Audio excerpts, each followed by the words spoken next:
When it comes to the royal family, two of the siblings that garner the most interest are Prince Charles and Princess Anne. After years in the public eye, here's proof that Kate Middleton is ready to be queen. The kind messages of support for Catherine and for my father. Inside Windsor Castle, Princess Anne walked in with a sealed letter that wasn't meant for headlines. It was meant for the family. King Charles' final words weren't wrapped in ceremony or tradition. They were personal, and when Anne read them aloud, everything changed. At that moment, Prince William realized the future of the monarchy had quietly moved. But what exactly did that letter say that left Prince William so shaken? To understand that, let's get into the video. The day that changed everything. The silence inside Windsor Castle felt thick and heavy as senior members of the royal family gathered in the main drawing room. No flashing cameras were present, no royal announcements had been scheduled. Just family members sitting in tense quiet, waiting for something they knew would be difficult to hear. Then Princess Anne walked through the heavy wooden doors, alone. She carried no escorts with her and needed no formal announcements. Her presence was powerful enough to silence even the whispered conversations in the room. In her steady hand, she held a single letter, sealed with red wax, and unmistakably final in its appearance. This was King Charles's last message to his family. It wasn't written for newspaper headlines or public statements. This letter contained private words meant only for the people who shared his blood and his burden. The weight of what she carried was visible on Anne's face, though she maintained her usual composed expression. All eyes in the room followed Princess Anne as she moved to the center of the gathering. Her voice remained calm, but carried a deliberate tone that made everyone lean forward slightly. She began to speak about His Majesty's final request, and her words seemed to make time itself slow down in that historic room. What struck everyone first wasn't the actual content of the message, it was the choice of messenger. Why had King Charles chosen Princess Anne to deliver these crucial final words? Why not the Archbishop of Canterbury, who usually handled such formal matters? Why not Prince William himself, the direct heir to the throne? The answer became clear to everyone in that room as they watched Anne's steady composure. Charles had trusted only one person to speak on his behalf when he could no longer do so himself, his sister. Anne had always been the constant in his life, the reliable one who never sought attention for herself. She was the royal family member who had stood by him through every public scandal, every moment of silence, and every family crisis that had tested their bonds. Princess Anne had earned this trust through decades of quiet service and unwavering loyalty. While other family members had sometimes wavered or sought their own paths, Anne had remained steady. She understood duty in a way that went beyond public appearances or media attention. Her dedication was genuine and deep-rooted. As Anne continued to unfold the letter with careful hands, the atmosphere in the room grew even more tense. Everyone could sense that this wasn't going to be a simple farewell message or traditional words of wisdom from a dying king. There was something different about this moment, something that would challenge their expectations. Then came the part that nobody had prepared for. King Charles's final request wasn't what anyone had imagined it would be. Instead of focusing on Prince William as the next king or discussing the traditional transfer of power, the message centered on someone else entirely. The letter spoke about Catherine, the Duchess of Cambridge, in ways that surprised everyone present. Suddenly, every eye in the room shifted away from Prince William and focused directly on Catherine herself. The change in attention was immediate and unmistakable. The tension that had been building finally cracked, but not with dramatic words or emotional outbursts. Instead, it cracked with the sound of something much deeper. The sound of long-held assumptions being challenged and old certainties beginning to unravel. Prince William's emotional breakdown. Prince William didn't collapse to the floor in a dramatic fashion that would make newspaper headlines. His breakdown was much quieter, but infinitely more profound. The moment he heard his father's unexpected final wish, something fundamental shifted inside the future king. His breath caught in his throat for several long seconds. His normally straight shoulders slumped forward noticeably, as if a heavy weight had suddenly been placed on them. This wasn't the kind of emotional collapse that royal watchers might expect to see in public photographs. There were no tears streaming down his face or dramatic gestures of despair. Instead, William's breakdown was internal and deeply personal. For one brief but significant moment, the man who had been destined from birth to wear the crown looked completely and utterly lost. William's confusion didn't come from weakness or inability to handle pressure. Throughout his life, he had proven himself capable of managing enormous stress and public scrutiny. His reaction came from something much more unexpected, the realization that this moment wasn't unfolding as he had always imagined it would. Prince William had spent his entire 41 years of life preparing for royal duties and responsibilities. He had been trained in ceremonial procedures, taught how to deliver public speeches, and educated about the enormous weight that would one day rest on his shoulders when he wore the crown. He had prepared for diplomatic meetings, state dinners, and the complex politics of being king. But nothing in his extensive preparation had readied him for this particular moment. The assumption had always been crystal clear in William's mind and in the minds of everyone around him. When King Charles's time came to an end, there would be a traditional handoff of power from father to son. The final letter would contain wise words about kingship, perhaps some personal memories, and certainly a formal acknowledgement of William as the next monarch. This was how things had always been done in the royal family for centuries. Instead, King Charles's message had placed someone else at the very center of his final thoughts and wishes. That person was Catherine, William's wife. This shift wasn't merely symbolic or sentimental, it represented a fundamental change in how the future of the monarchy was being envisioned. The focus had moved away from the traditional male heir and toward the woman who would stand beside him. William's hand tightened around the edge of the polished mahogany table until his knuckles turned white. His eyes began to fill with moisture. But these weren't tears of sadness or grief for his dying father. These were tears that came from a different kind of pressure entirely. The crushing weight of expectations, centuries of tradition, and a legacy that suddenly felt much more complex and difficult to grasp than he had ever imagined. The pressure that William felt in that moment was something that perhaps only one other person in the entire world could truly understand. It was the pressure of knowing that millions of people would be watching his every move, analyzing his every decision, and judging whether he was worthy of the crown that would one day rest on his head. It was the pressure of carrying forward a 1,000-year-old institution while also trying to modernize it for a changing world. Just when it seemed like the emotional and psychological weight might be too much for William to bear alone, one person in the room moved. She didn't speak any words of comfort or try to intervene in the formal proceedings. Instead, Catherine simply stood up from her chair and moved to stand beside her husband. Her hand came to rest lightly on William's back, offering silent support and strength. Her facial expression didn't change dramatically. She remained calm, grounded, and visibly unshaken by the intense emotions swirling around the room. Catherine didn't feel the need to perform or put on a show for the other family members present. Her natural stillness and quiet confidence spoke much louder than any speech or gesture could have. However, this was only the beginning of revelations that would reshape everything they thought they knew. Queen Elizabeth's hidden message. Princess Anne's role that day extended far beyond delivering King Charles's final message. After the immediate shock of the king's last request had settled into the ancient walls of Windsor Castle, Anne reached into her coat and pulled out something else entirely. This second document was older, more personal, and carried even greater emotional weight than the first.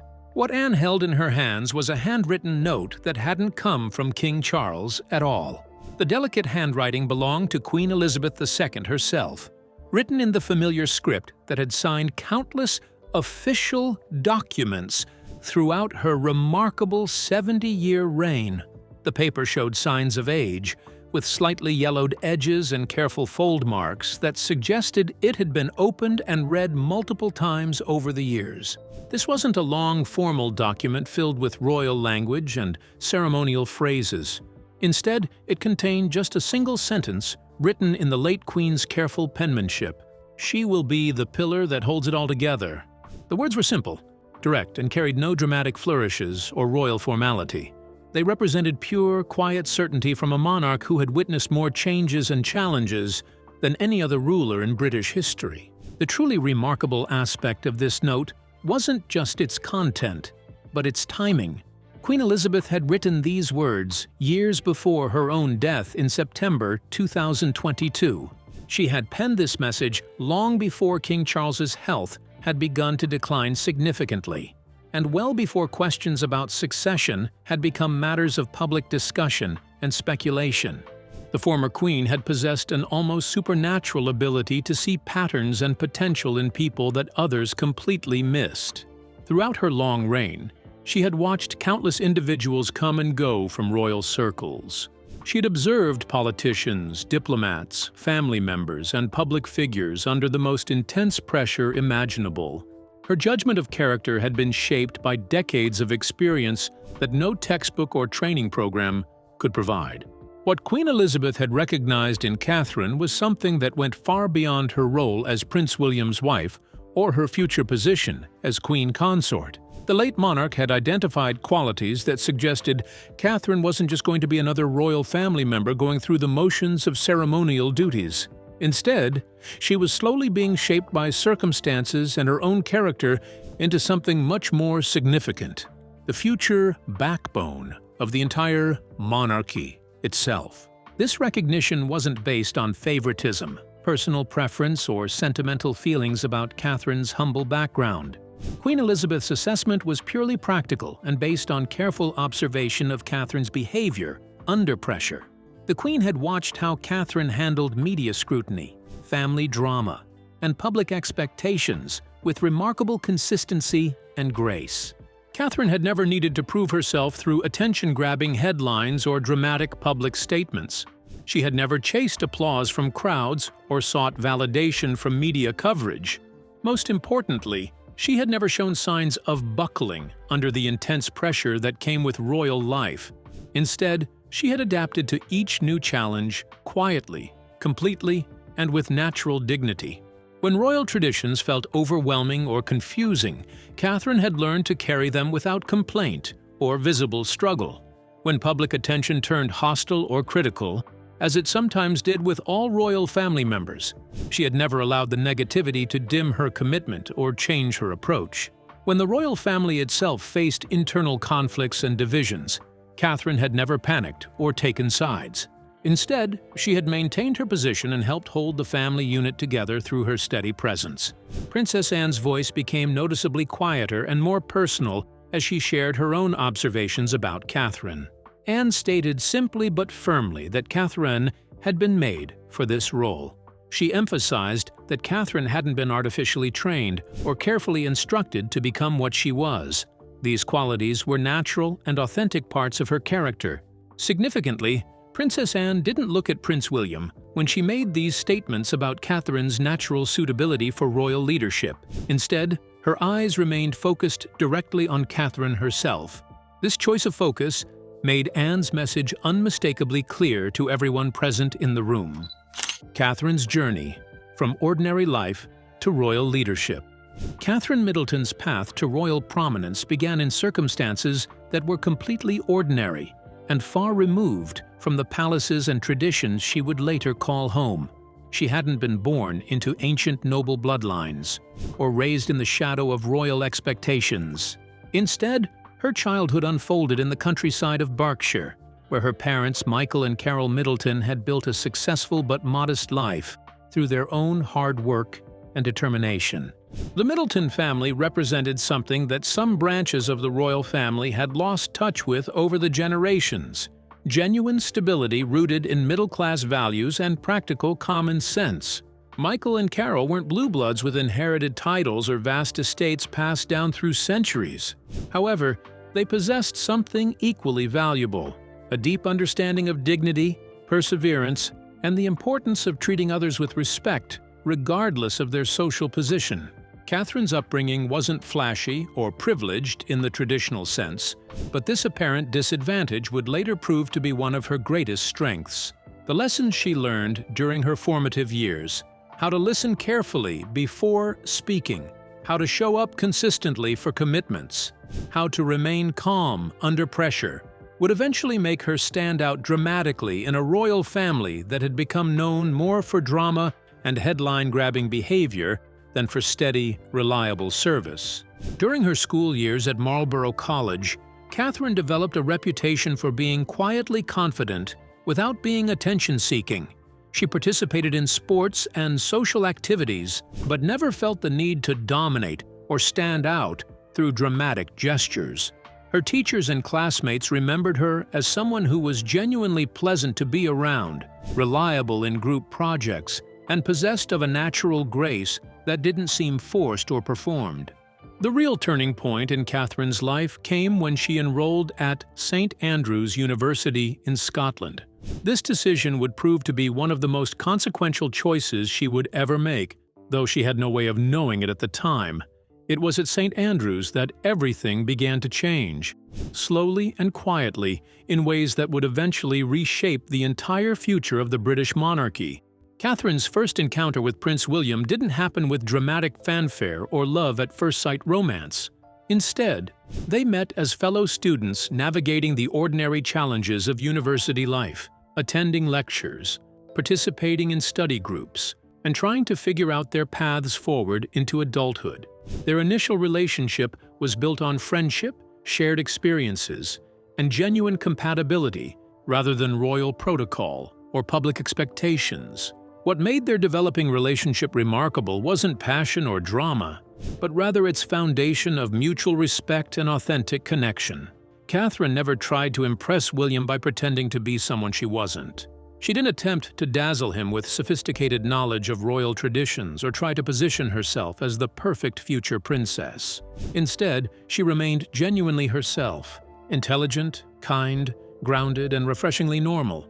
While media outlets kept careful watch for signs of romantic competition or relationship drama, Catherine's approach remained remarkably consistent. She didn't engage in public displays or seek attention from photographers. She didn't play games or create artificial drama to test William's commitment. Her behavior throughout their courtship period demonstrated the same steady, reliable character that would later serve her so well in royal life. One of Catherine's university classmates later observed that she didn't seem to change her fundamental personality to fit into William's world. Instead, she simply became more confident and comfortable with who she had always been. This natural evolution, rather than artificial transformation, suggested something important about Catherine's character. She possessed the rare ability to adapt to new circumstances without losing her essential self. The relationship between Catherine and William developed gradually over several years, allowing both of them to truly understand each other's characters, values, and life goals. This extended courtship period, while sometimes criticized by media outlets eager for quick romantic developments, actually provided a solid foundation that would prove invaluable during the intense pressures of royal married life. When Prince William finally decided to propose marriage, his choice of location and approach reflected the genuine, private nature of their relationship. Rather than orchestrating a public spectacle or choosing a location heavy with royal symbolism, William selected Kenya, a place of open skies, natural beauty, and complete privacy from media attention. This thoughtful approach to their engagement would set the tone for everything that followed in their royal journey together. The wedding that revealed Catherine's true strength. April 29, 2011, stands as one of the most watched and celebrated events in modern royal history. On that remarkable spring day, an estimated 2.5 billion people around the globe stopped their normal activities to witness something truly extraordinary. From the bustling streets of London to quiet villages in Africa, from crowded cities in Asia to remote towns in South America, television screens lit up and conversations quieted as the world focused its attention on Westminster Abbey. The magnitude of global interest in Catherine and William's wedding went far beyond typical celebrity fascination.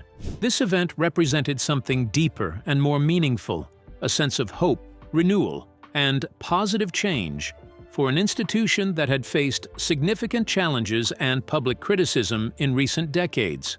People everywhere seemed to recognize that they were witnessing not just a wedding, but potentially the beginning of a new chapter for the British monarchy. Catherine's arrival at Westminster Abbey created one of those rare moments when time seemed to pause for millions of viewers simultaneously. She emerged from the royal car wearing a dress that would instantly become iconic. Elegant lace sleeves, a flowing silhouette, and a delicate veil that seemed to float around her like morning mist. The dress was beautiful, but what truly captured people's attention was Catherine herself and the remarkable composure she displayed. She didn't walk down that famous aisle like someone who had just been handed an unexpected opportunity or stumbled into good fortune. Instead, Catherine moved with the quiet confidence of someone who understood exactly what she was accepting and was fully prepared for the responsibilities that lay ahead. Her steps were measured, her posture was perfect, and her expression radiated calm certainty rather than nervous excitement. The wedding ceremony itself was a masterpiece of royal pageantry and ancient tradition. Television cameras captured every detail of the golden carriages, the soaring music performed by world-class choirs, and the perfect choreography that had been planned and rehearsed for months. Military bands played, bells rang across London, and crowds cheered from every street corner.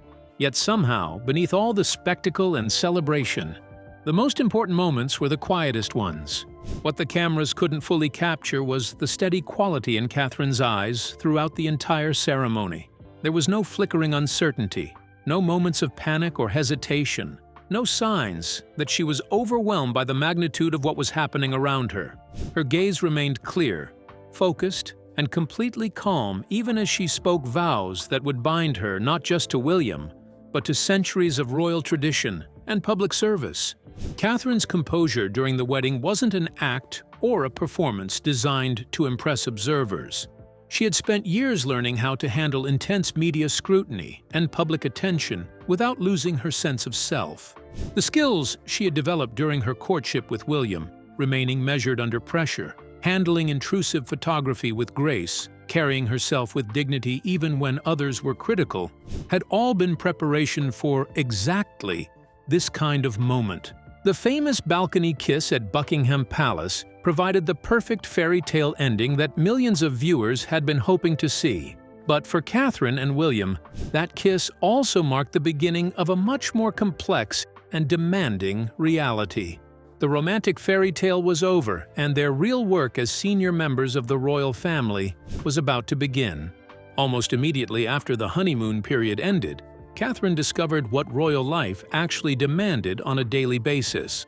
Every public appearance required careful planning and flawless execution. Her clothing choices were analyzed by fashion experts and criticized by tabloid newspapers. Her body language was studied by royal watchers looking for signs of stress or disagreement. Even the way she held a pen or opened a car door could become front-page news if photographers caught the right angle.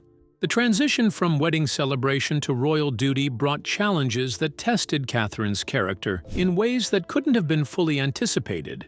There were long days filled with ceremonial obligations that felt tedious, but couldn't be shortened or skipped. There were evening events where she had to make pleasant conversation with hundreds of people she had never met. There were official tours where every moment was scheduled, and every interaction was observed by multiple cameras. Behind the palace walls, away from public view, there were undoubtedly moments of doubt and exhaustion that challenged Catherine's resolve. The pressure of constant scrutiny, the weight of representing an entire institution, and the knowledge that any mistake would be magnified and criticized must have created stress that few people could truly understand. The monarchy didn't announce big changes, but the shift was already happening. It wasn't loud or dramatic. It was steady. And at the center of it all was Catherine. She didn't ask for attention. She didn't need a title to matter. Her actions, her work, and her calm presence were already shaping something new.